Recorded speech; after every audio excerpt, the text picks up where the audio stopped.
ఇవాల్టి పాశురంలో అమ్మవారు ఆయన్ని చూడండి ఎంత చిత్రమైన మాట అన్నారంటే, మంచి పదార్థములు కొనుచు మాధవు చూడన్. లక్ష్మీపతిని చూడటానికి ఎడుతున్నారు కాబట్టి మంచి పదార్థములు కొనుచు. ఆ ఐశ్వర్య కటాక్షం కూడా చేతుల్లో కనపడింది యజమానుల దగ్గర. ఇచ్చేటప్పుడు యజమాని దానం చెయ్యాలి, భార్య శుశ్రూష చెయ్యాలి. ఆ శుశ్రూష చేసేటప్పుడు ఇంటి యజమానురాలు కూతుర్ని దగ్గర పెట్టుకోవాలి, దానం చేసేటప్పుడు తండ్రి కొడుకుని దగ్గర పెట్టుకోవాలి. ఎందుకనంటే అసలు వంశమునకు కీర్తి ప్రతిష్ట అక్కడ ఉంటాయి. ఇంటికి ఎవరైనా మహాపురుషులు వచ్చారనేటప్పటికీ ఆ ఇంటి కోడలు గబగబా వచ్చి ఒక గ్లాసుడు పాలు తీసుకొచ్చి ఇచ్చి వారి పాదములకు నమస్కారం చేస్తే మహోత్తమమైనటువంటి సంస్కారము కలిగిన ఇల్లని వారు లోపల సంతోషిస్తారు. ఊరక రారు మహాత్ములు వా రథముల ఇండ్ల కడకు వచ్చుటలెల్లం కారణము మంగళములకు, మీరొచ్చుట శుభము మాకు నిజము మహాత్మ అంటాడు నందుడు. అసలు రావడమే పుణ్యం. వాళ్ళు వచ్చారు, వస్తే ఈ సంస్కారం రావాలి. అందుకని కూతురు చెడుగైన మాత తప్పు, కొడుకు చెడుగైన తండ్రి తప్పు, అశ్వంబు చెడుగైన అశ్వారోహకుని తప్పు, రాజ్యంబు చెడుగైన రాజు తప్పు. ఎవరిది ఏ తప్పో చెప్పేసింది శాస్త్రం. అందుకని ఆ తల్లి శుశ్రూష నేర్పాలి కూతురికి, తండ్రి కొడుకుని పక్కన పెట్టుకుని దానం చెయ్యాలి. లేకపోతే నాన్నగారు ఏం దానాలు చేశారో మన నాకు తెలియదని మా నాన్నగారు ఏమైనా ఇస్తుంటారేమో అన్నది అలవాటు అయిపోతే వీడికి ఇవ్వడం అన్నది చేత కాదు. అది చేత కాకపోతే వంశము యొక్క కీర్తి ప్రతిష్టలు పెరగడం, మహాపురుషులు జన్మించడం జరగదు. ఎందుచేతన అంటే ఆ వంశంలో జరగట్లేదు కాబట్టి పుణ్యకార్యం. అందుకని మంచి పదార్థములు కొనుచు మాధవు చూడన్. గోపాల బాలురు పట్టుకెళ్ళారట పదార్థాలు. పట్టుకుని ఆ గోపకులందరూ నందుణ్ణి చూడ్డానికి వెళ్ళారట. అందుకని ఆయన వెనకాతలే లక్ష్మీదేవి వస్తుంది. వచ్చినప్పుడు మరి అక్కడ ఆవులు కూడా వాళ్ళకి ఐశ్వర్యం ఏమిటి, పాడి పంట. అందుకని కృష్ణుడు పుట్టగానే క్రేళ్లురికే మసలిలేగలు మల్లడిగుని రంకెలిడియ మదవృషభంబుల్ పెళ్ళున ముదుగుల పొదుగుల చల్లించన్ పాలు బాలు సంభవ వేళన్. సేరు పాలిచ్చే ఆవు 10 సేర్ల పాలిచ్చేయడం మొదలెట్టింది. ఎందుకని పుట్టినవాడు లక్ష్మీనాథుడు పుట్టాడు. లక్ష్మి ఐశ్వర్యంలోంచే రావాలి. ఎవరేది నమ్ముకుంటే దాంట్లోంచి వస్తుంది.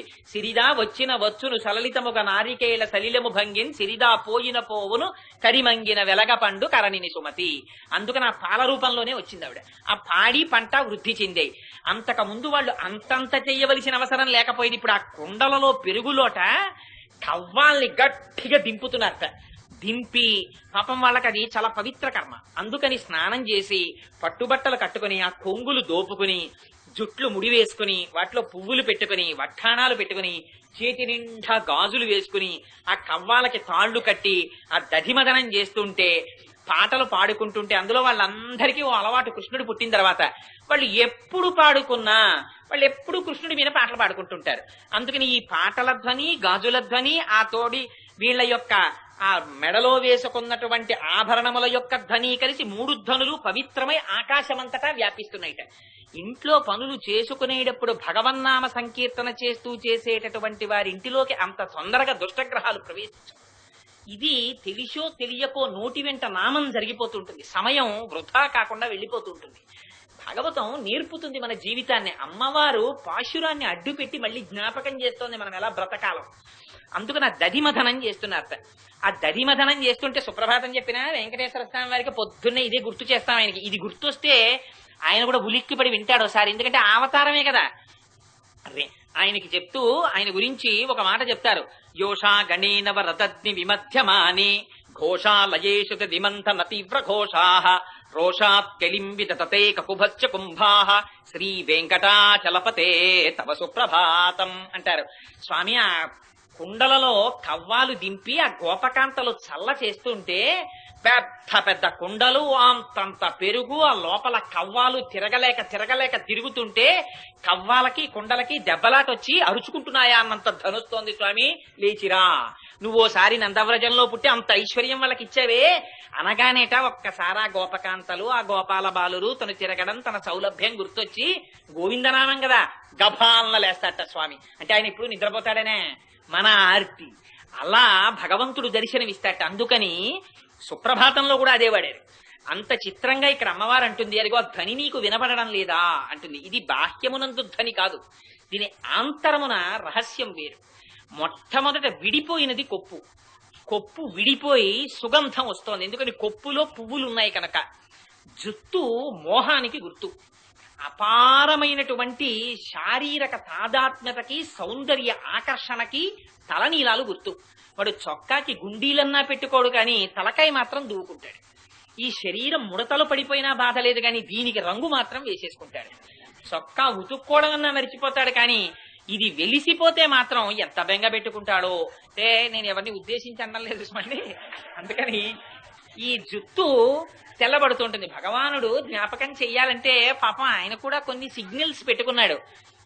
వీడికి అన్నింటికన్నా మమకారం ఈ జుత్తు మీద కదురా, ఫోన్లే పాపం దీన్ని తెలుపు చేసేద్దాం, తెలుపులోంచి కదా అన్ని వచ్చాయి, తెలుపులోకి అన్ని వెళ్ళిపోవాలి కదా మళ్ళీని.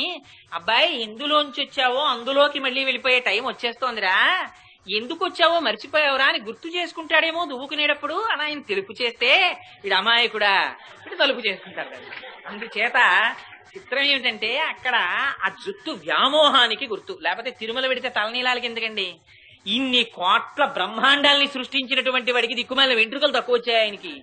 మనం వెంట్రుకలు ఇచ్చి చాలా బాధపడిపోవడం అంటే మహానుభావులు మీలాంటి వారు కాదనుకోండి, ఇదేంటి ఎందుకు వచ్చిందిరా అని చెప్పేసి ఓహో తల తడువుకుంటూ ఉండడం. ఎందుకు ఆయనకి ఆ వెంట్రుకలు? ఆయన ఆ వెంట్రుకలన్నీ తీసుకుని ఆయనకి ఎందుకు వచ్చింది? ఆ ఘంటసాల గారు ఒక అద్భుతమైన పాట కూడా పాడారు. ఆ చిడిముడి చేనంది సిగపాయ చేనంది చిడిముడి చేసేవా నవ్య చిద్విలాస అని. ఏమిటయా నీకు ఈ ఆనందం? మా సిగపాయ చేత్తో పట్టుకుని ఓ చిరునవ్వు నవ్వుతూ ఏమిటయా వెంకటాచలపతి అల్లరి అని స్తోత్రం చేశారు ఆయన మీద. అంటే ఆయన కోరుకునేది ఇతరం కాదు, ఆయన అడిగేది ఒరే మోహం సంసారమునందు కదా పెట్టుకున్నావు, దానికి గుర్తుగా ఈ తలనీలాలు నల్లగా వ్యామోహానికి గుర్తు కదా, ఇవి పరమాత్మ పాదముల యందు సమర్పించడం. స్వామి నీ పాదముల యందు వ్యామోహమును పొంది ఉన్నానని చెప్పడం తప్ప ఇలా తీసేసిన దగ్గర నుంచి బెంగెట్టుకుని పైకొచ్చి. నేను చూశాను కొంతమందిని దెబ్బలాడుకునే వాళ్ళు ఉన్నారు ఇందులో. ఇదేంటి ఆయనకి ఒంట్లో బాగులేనప్పుడు ఆవిడికి ఒంట్లో బాగులేనప్పుడు స్వతంత్రంగా మొక్కేస్తుంటారు. మా ఆయన్ని తీసుకొచ్చి తలనీలాలు ఇప్పించేస్తారు. ఆ తర్వాత సరే ఏదో తప్పక ఆయన వెళ్ళి ఇచ్చేసి తీరిందని మొక్కు అంటుంటాడు. తీరిందని మొక్కు అంటే ఆయన బాధ పాపం ఆయనది. అందుకని పరమాత్మకి కావలసింది అడిగారు. దిక్కుమాల వెంట్రుకలు ఎందుకు ఆయనకి? ఆయన ఏం చేసుకుంటాడు? ఇన్ని సృష్టించిన వాడు వెంట్రుకలు ఆయన సృష్టించుకోలేడేంటి? కానీ ఆయనకి కావలసింది ఒరే ఒక్కసారి నీవాడనని అనరా. సకృదేవ ప్రపన్నాయ తవాస్మీతి యాచతే అభయం సర్వభూతేభ్యో దదామ్యే తత్ప్రతమమ. నేను నీవాడని అనరా, బుద్ధి ఇచ్చాను కదరా, అంటే చాలరా నేను రక్షిస్తాను రా అంటాడు. అలా ఎలా అంటాను స్వామి అని మనం అంటాం. పోన్లేరా అలా అనకపోతే ఇలా తలంచి ఒక్కసారి తలనీలాలు తీసి స్వామి నీ యందు నాకు వ్యామోహమును గభాలను వచ్చి పట్టుకుంటాను రా, కాకలించుకుంటాను రా అంటాడు ఆయన. స్వామి నువ్వు కౌగిలించుకుంటానంటే మాత్రం ఇవి కొంచెం కష్టం స్వామి అని ఇవి ఇవ్వడానికి మనం ఎంతో బాధపడిపోతాం. మనం చిత్రం ఏమిటో తెలుసా అండి? ఆఖరికి పృథివిలోకి, రక్తం జలంలోకి, ఎముకలు భూమిలోకి అన్ని వెళ్ళిపోతాయి, ఆకాశంలోకి, అగ్నిలోకి ఇన్ని వెళ్ళిపోతాయి. కానీ వెంట్రుకలు చెట్ల మొదళ్ళకెళ్ళి అంటుకుని వెళ్ళిపోతాయి. ఈ మాత్రం దానికి ఎంత గొప్ప అవకాశాన్ని వదిలేసుకుంటున్నాడో చూడండి. అందుకని ఈ వ్యామోహాన్ని దీని మీద పెట్టుకోకురా, ఈ వ్యామోహాన్ని సంసారం మీద పెట్టకరా. ఇది ఎంతసేపు ఉంటుంది? ఆయన ఉన్నంతసేపు ఇది ఉంటుంది, ఇది ఉన్నంతసేపు సంసారం ఉంటుంది.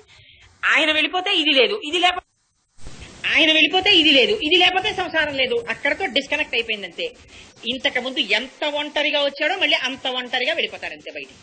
అందుకని ఒక్కసారి లోపలున్న వాడి పాదాలు పట్టుకుంటాననే అనరా అని మళ్ళీ అమ్మవారు కూడా పాపం అంతే ఆర్తి ఆ గోదాదేవి కూడా. అందుకని దాంతో ప్రారంభించింది.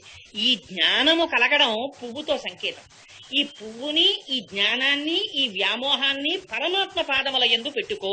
ఇది కొప్పు విడిపోవడం, ఆ పువ్వులు వాసన దిగ్దిగంతముల యందు వ్యాపించి దధిమధనము చెయ్యడం. అంటే మీకు ఎన్నో మార్లు చెప్పి ఉన్నాను, భగవంతుని యొక్క రూపగుణ విభూతులను సంతతము లోపల బుద్ధి అనేటటువంటి కర్వంతో, భక్తి అనేటటువంటి త్రాటితో మథనము చెయ్యడమే దానిలోంచి ఆవిర్భవించేటటువంటి శుద్ధమైనటువంటి భక్తి. భగవంతుణ్ణి విడిచిపెట్టి ఉండలేని శుద్ధ సత్వ స్వరూప జ్ఞానమే వెన్న అని. అందుకని అదే కవ్వం పెట్టి చిలికి ఇక్కడ వెన్నని పొందడం. అలా పొందడంలోట హస్తాభరణముల యొక్క ధ్వని వినపడుతోంది. ఇది మళ్ళీ తిరుప్పావై చివరి పాశురాల్లోకి వెళ్ళినప్పుడు అడుగుతుంది ఆవిడ, మాకు గాజులు కావాలి అని హస్తాభరణాలను అడుగుతుంది. ఈ అడగడంలో ఒక రహస్యం ఉంది. చేతులకి గాజులు వేస్తారు. ఈ గాజులు మగవాళ్ళకి వేయరు, ఆడవాళ్ళకి వేస్తారు. మళ్ళీ ఇదంతా పక్షపాతం, మగాళ్ళు గాజులు వేసుకోరు, ఆడవాళ్ళని గాజులు వేసుకోమంటారు. దానికోసం కాదు, పెద్దలు ఏదైనా పెడితే దానికి ఒక గొప్ప నియమం పెట్టారు. గాజు ఎందుకు వేస్తారంటే భార్య భర్త పెళ్లి పీటల మీద కూర్చున్నప్పుడు కూడా వారి పక్కన కూర్చోడానికి వీల్లేదు, మధ్యలో తెరడ్డు పెడతారు. భగవానుణ్ణి పొందడానికి మధ్యలో అజ్ఞానం అనేటటువంటి తెర అడ్డుగా నించుంటుంది. కన్న తండ్రి గురువయి ఎవరిని పొందాలో వారిని పొందమని సూచిస్తాడు.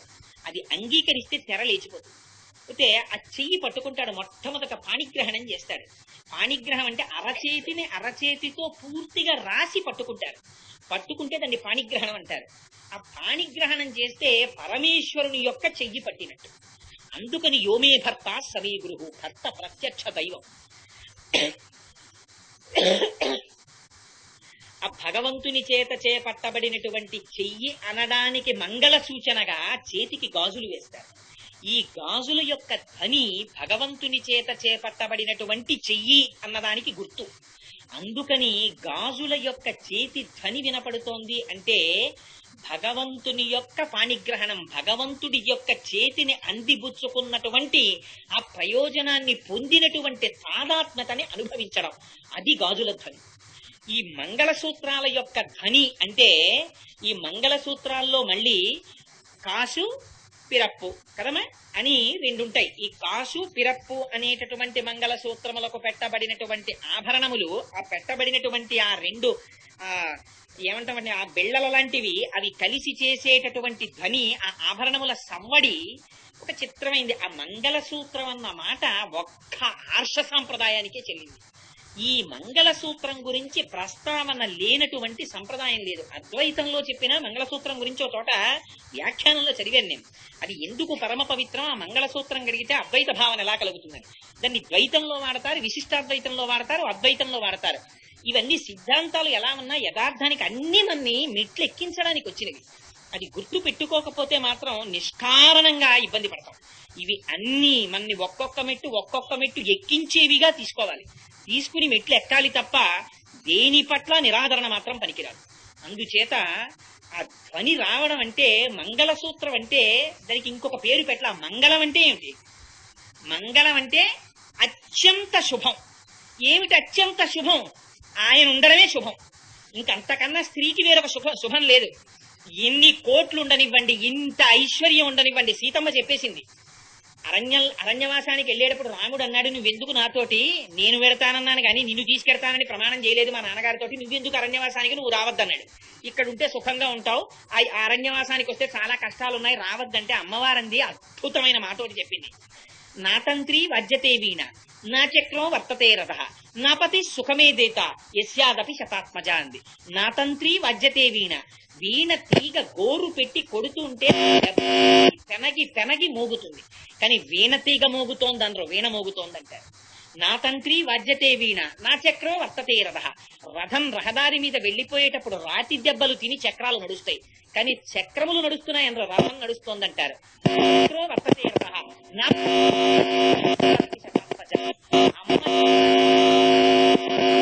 కింద పెడుతుంటే రెండు చేతులు జాపి అరిచేతులలో కాళ్ళు వేయించుకుని నడిపించ కంట కనకంట పురాంతక శైల చాలనొత్తండ బలప్రచండ పురదండ విఖండన చండకాండములు కాల్చేస్తాయి లంకని. నిష్కారణంగా చచ్చిపోతావు రావణ అని చెప్పింది. నిజం కూడా అంతే. అంచకాలమునందు ఆయాసమని నిన్ను తలపనో తలతునిపుడి బ్రతికియున్నన్నాళ్ళు నీ భజన తప్పను కాని మరణకాలమునందు మరతునేమో.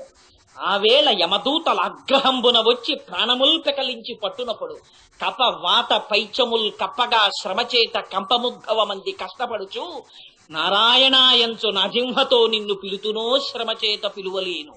నాటికిపుడి నీ నామస్మరణ చేతు చెవినిడవయ్య భూషణ వికాస శ్రీధర్మ పురనివాస దుష్ట సంహార నరసింహ దురిత దూరా అని వేడుకున్నారు మహాత్ములు.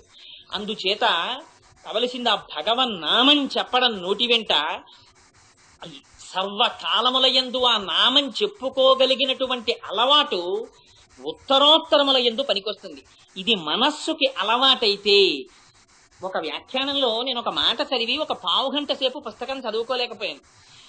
తలుపు సందులో వేలు పడిన నాడు కూడా శివ అనో నారాయణ అనో నువ్వు అనడం అలవాటైతే తొట్టతుదన ప్రాణోత్క్రమణం అయిపోతున్నప్పుడు కూడా నారాయణ అనో, శివ, శంకర అనో, ఏదో ఒక నామం ఏకశబ్ద సమ్యజ్ఞాత సృష్ట ప్రయుక్త స్వర్గే లోకే కామదుగ్భవతి, ఆ నామం అంటూ పలకడం వస్తే అది నిన్ను ఉద్ధరిస్తుందిరా, కనీసం అది అలవాటు చేసుకో అంటారు. అందుకని వారుట దధిమధనం చేస్తూ నోటి వెంట అప్రయత్నంగా ఆ మాటలు వస్తున్నాయిట. అవి నీ చెవిన పడడం లేదా? బాహ్యంలో చాలా మామూలుగా అడుగుతోంది, లోపల ఎంత గంభీరమైన మాటలు ప్రశ్న చేస్తోందో చూడండి అమ్మవారు. సమస్త జగత్తుకి ప్రశ్న వేస్తోంది.